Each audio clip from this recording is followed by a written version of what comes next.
The small, trembling hand reached for the cracker on the plate, then pulled back as if burned. "Grandma, may I please have this?" David's voice was barely a whisper, his eyes wide and uncertain. My heart seized in my chest, a cold, sharp claw. Was this a game? A strange new form of politeness? Or something far more sinister? A relic of a life I couldn't yet fathom. He was 7 years old, my grandson, and he was asking for permission to eat a simple cracker in my home. The way his eyes darted, like a trapped bird, gave me a chill that had nothing to do with the late autumn air outside. I had just picked him up from his father's house, a temporary stay, while Michael and his new wife, Sarah, went on a short trip, a trip I had reluctantly agreed to facilitate, never imagining the truth that would slowly unravel before me. My mind raced, trying to find a logical explanation for such a peculiar request, for the palpable fear that clung to him like a shroud. But how deep, I wondered, could a simple request for food cut into the soul of a child? And what silent horrors did it hint at? I remembered David as a boisterous, happy boy, full of laughter and endless questions. That was before his mother, my daughter-in-law, passed away 2 years ago, before Michael remarried. The David who stood before me now was a ghost of that child, a pale, timid shadow. He was painfully thin, his clothes hung loosely on his small frame, and his eyes, once bright and curious, now held a deep, unreadable sadness, a perpetual fear. I knelt before him, placing my hands gently on his shoulders. "David, darling, of course you can have a cracker. You don't ever need to ask me for permission to eat in my house. My home is your home. You can have whatever you want, whenever you're hungry." My voice was soft, laced with an assurance I hoped would penetrate the wall of apprehension around him. He took the cracker, his fingers brushing mine, and for a fleeting moment, I felt a tremor run through his tiny hand. He ate it quickly, almost ravenously, as if it might disappear if he didn't devour it fast enough. That first evening was a slow, agonizing revelation. Every small action David took was preceded by a hesitant question, a plea for permission. "Grandma, may I please have some water? Grandma, is it okay if I sit on the couch? Grandma, can I play with the toy cars?" Each time, my heart ached a little more, a knot tightening in my stomach. I tried to reassure him, to break down the invisible walls that confined him, but the ingrained fear was too deep. I cooked his favorite meal, spaghetti and meatballs, and watched him eat with an unsettling urgency, clearing his plate with meticulous precision, as if leaving a single strand of pasta would invite punishment. He hoarded the leftover bread, tucking a piece into his pocket when he thought I wasn't looking. It was a reflex, a survival instinct I recognized with a growing sense of dread. Later, as I tucked him into bed, he flinched when my hand gently smoothed his hair. "Grandma," he whispered, his voice barely audible, "am I allowed to go to the bathroom in the middle of the night if I need to?" The question hung in the air, heavy and suffocating.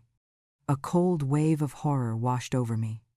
What kind of home, what kind of life, had taught my grandson to ask permission for such a basic human need, a need that should never be controlled or denied?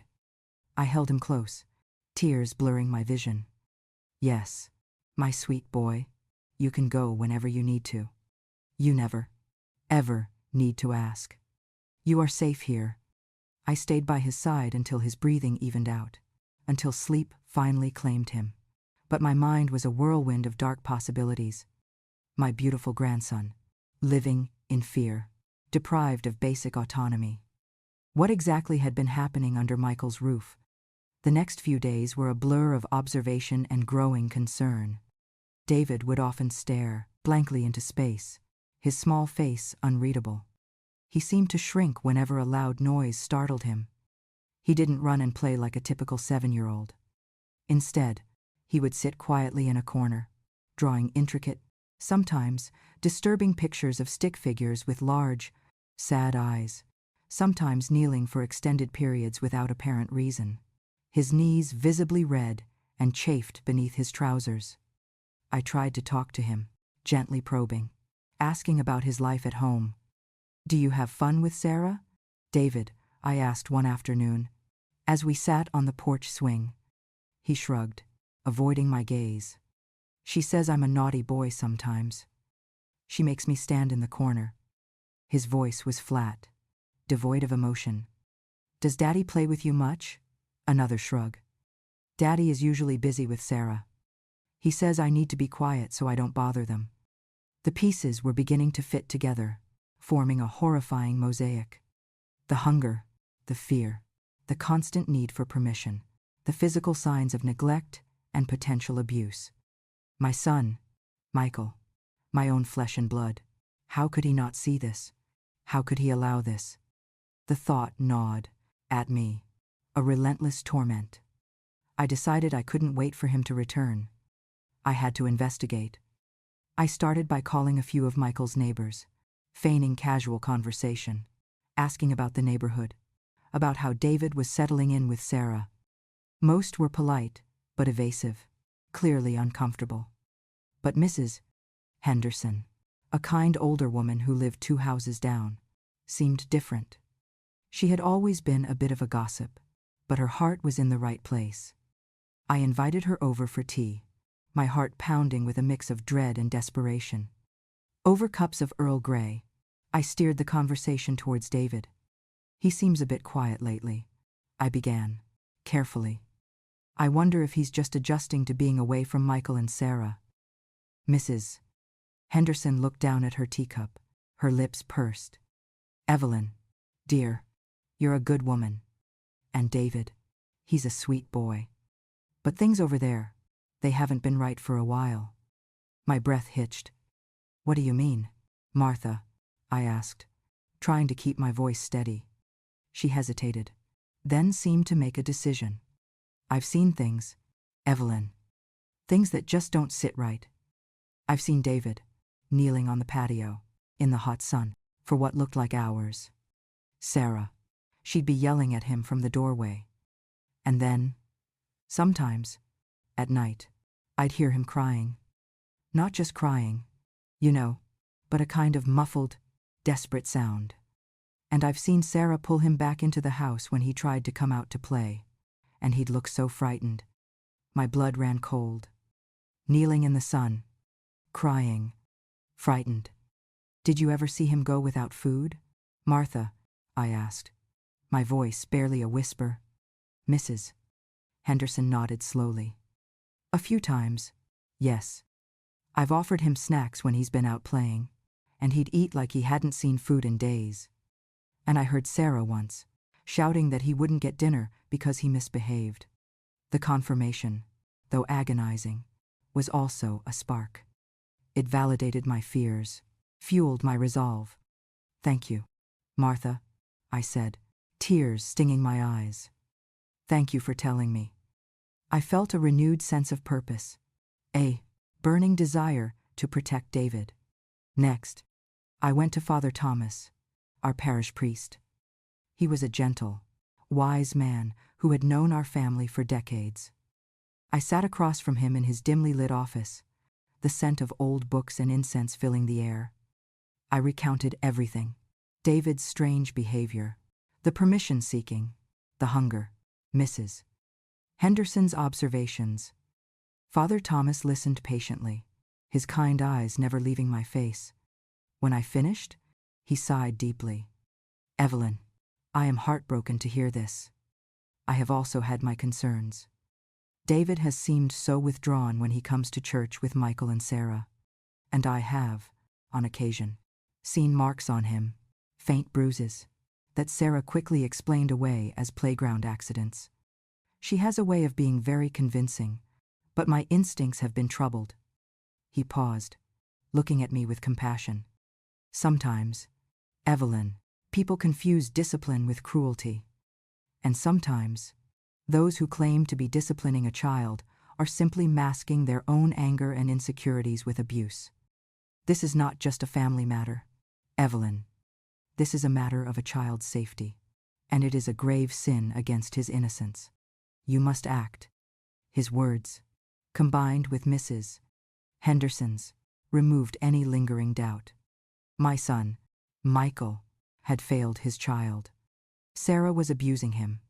I felt a surge of righteous fury, a protective instinct so fierce it almost brought me to my knees.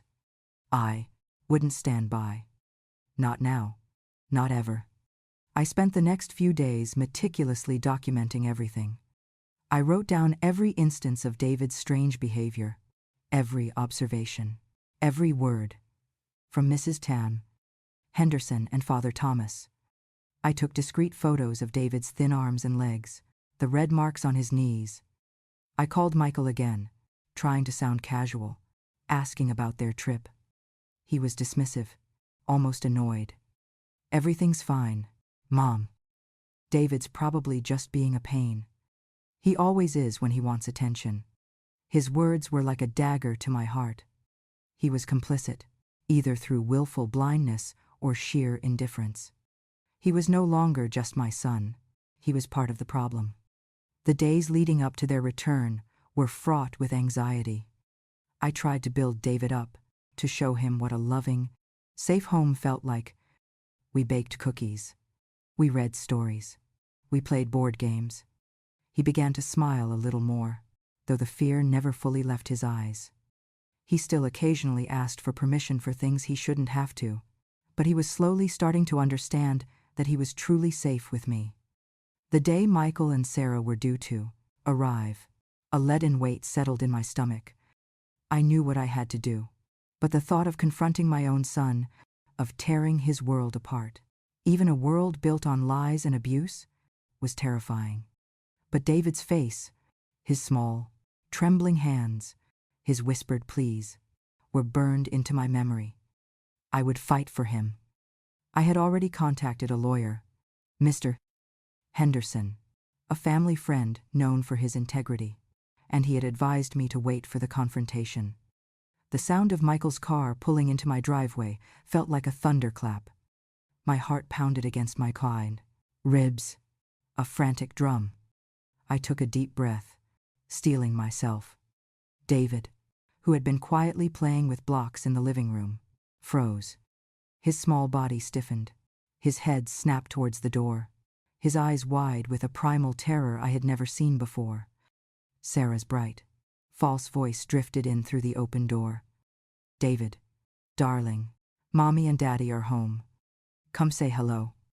Her tone was sickly sweet, a stark contrast to the venom I knew she harbored. David whimpered, a small, choked sound. He scrambled to his feet, darting behind me, clutching the back of my skirt with desperate strength. His hands were shaking violently. Michael walked in first, a weary smile on his face. Hi, Mom. Good to be back. How's David been? He glanced at David, still clinging to me, and his smile faltered. Sarah followed, her eyes scanning the room, a possessive glint in them when they landed on David. Oh, look at our big boy, still clinging to Grandma, she purred, though there was an edge of irritation in her voice. Come here, sweetheart. Give Mommy a hug. David buried his face deeper into my skirt, shaking his head vehemently. No, he whispered, his voice thick with tears. No, I don't want to go. The words, though barely audible, were like a bomb exploding in the room. Michael's face flushed with embarrassment. Sarah's pleasant facade cracked, a flash of anger crossing her features. David, don't be ridiculous, she snapped, her voice losing its sugary sweetness. You're coming home with us. Stop being dramatic. David clung tighter, his small body racked with sobs. Please, Grandma, please don't make me go. She'll punish me. I promise I'll be good. I promise. I promise. His pleas were raw, desperate, heartbreaking. My vision blurred with tears, but my resolve hardened into steel. I stepped forward, shielding David with my body. He's not going anywhere. Michael, I said, my voice firm. unwavering. Michael stared at me, dumbfounded. Mom, what are you talking about? Sarah scoffed, her hands on her hips. Evelyn, this is absurd. He's just throwing a tantrum. He always does this. No, Sarah, I said, my voice rising. He's not throwing a tantrum. He's terrified. And he has every right to be. I looked directly at Michael, my eyes burning with a lifetime of love and disappointment. Your son has been living in fear. Michael, your son has been starved, made to kneel in the sun, locked in a dark room. And you allowed it. Michael's jaw dropped. Mom, what kind of nonsense are you spouting? Sarah would never. She's just strict with him. He needs discipline. Discipline, I spat, the word tasting like ash in my mouth. Making a 7-year-old beg for a cracker is not discipline. Making him ask permission to drink water or use the bathroom is not discipline. These are acts of cruelty. Michael, your neighbors have seen it. Father Thomas has heard his cries. I have seen the terror in his eyes, the marks on his body. I have documented everything. Sarah stepped forward, her face contorted with rage. You old busybody. You're just trying to drive a wedge between us. Trying to get back at me because you think I replaced David's mother. This is slander. Michael, tell her. Michael looked from Sarah's furious face to my unwavering one, then to David, still sobbing behind me. He hesitated, caught between his abusive wife and the truth. Mom, I don't know what you're talking about, he stammered, his eyes avoiding mine. David's fine. Sarah just has a firm hand. He needs it. He needs protection. Michael, I said, my voice now laced with cold fury. And since you won't provide it, I will.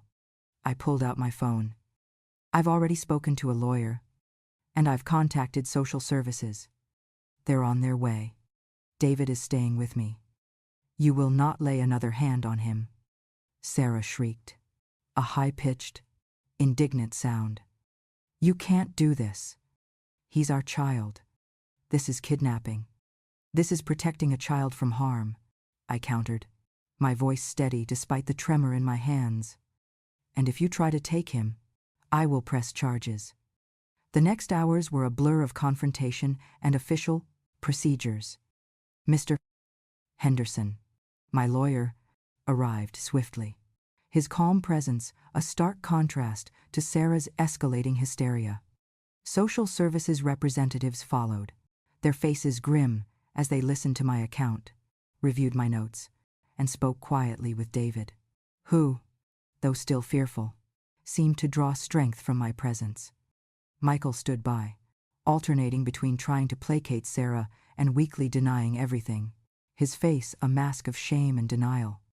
When the social worker gently asked David about his home life, he finally, hesitantly, began to speak, his small voice cracking as he recounted the times he was denied food, made to kneel, locked in the dark closet, his pleas echoing my own accusations. The evidence was overwhelming. Mrs. Henderson and Father Thomas provided their statements, corroborating my observations. The pictures of David's physical state spoke volumes. Sarah was taken into custody for further questioning, her protests and threats falling on deaf ears. Michael, overwhelmed and finally seeing the truth laid bare before him, collapsed into a chair, his face buried in his hands. He was questioned too, his complicity in the abuse, a damning indictment. The marriage, built on neglect and cruelty, crumbled instantly under the weight of the investigation. David remained with me. The process of healing was slow, a delicate dance of rebuilding trust and nurturing a shattered spirit. In the beginning, he was still withdrawn, still flinching at sudden movements, still whispering requests for basic needs.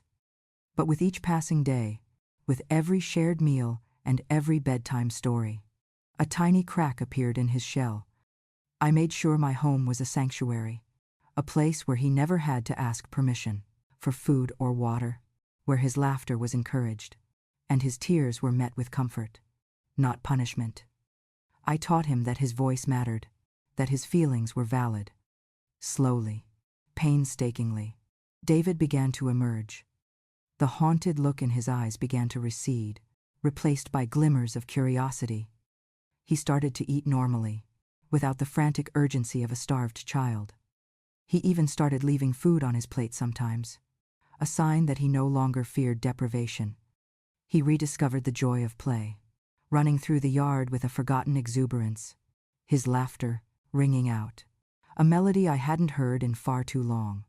He started drawing cheerful pictures, bright with color, depicting stick figures holding hands, smiling under a bright sun. The red marks on his knees faded, replaced by the faint scars of childhood scrapes, the normal badges of a boy who was finally allowed to be a boy. The legal proceedings were long and arduous. Sarah was eventually convicted of child abuse, her actions laid bare for the world to see. Michael faced charges of neglect and complicity, his inaction, a profound betrayal of his son. He was given a suspended sentence, mandated counseling, and restricted visitation under supervision, a painful but necessary consequence. The family, as I knew it, was irrevocably broken, but from its ashes rose a new beginning for David. He thrived with me, finding solace in the unwavering love and safety I provided. My story, David's story, is a testament to the quiet power of observation, the fierce courage of a grandmother's love, and the urgent need to listen to the silent pleas of a child. It is a stark reminder that discipline can never be a shield for cruelty, that the responsibility of adults is to protect, to nurture, to provide a haven, not a cage. And it is a message of hope, that even in the darkest corners of human cruelty, justice can be found, and healing can begin, if only someone is brave enough to see, to speak, and to fight for the innocent. David, my brave, resilient grandson, taught me that the smallest voice can ignite the biggest change, and that love, in its purest form, is the most powerful weapon against any form of darkness. He is smiling now, truly smiling, and that is a victory worth every battle fought.